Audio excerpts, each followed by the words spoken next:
Le deal minerai sécurité entre la République démocratique du Congo, RDC, et les États-Unis se confirme.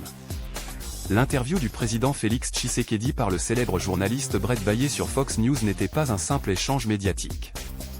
C'était un message fort, les États-Unis veulent ce deal minerai contre sécurité et tiennent à ce que le monde entier en soit témoin.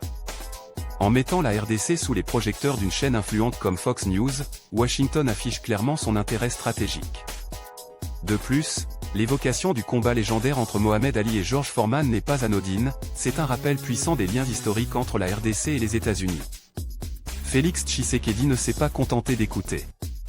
Il a posé ses exigences, notamment en évoquant Silicon Valley, signe que la RDC ne cherche pas qu'un simple troc minerai sécurité, mais une véritable alliance économique et technologique avec la première puissance mondiale.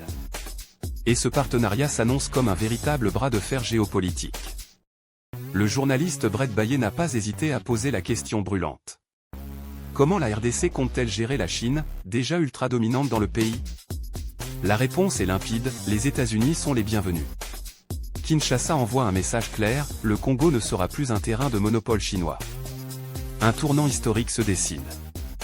Les regards du monde sont rivés sur cet accord sur les minerais, et une chose est certaine, les États-Unis sont prêts à s'engager aux côtés du Congo comme jamais auparavant. Les dirigeants du monde entier se sont réunis aujourd'hui pour un sommet consacré aux défis mondiaux, mettant l'accent sur l'unité et la coopération internationale.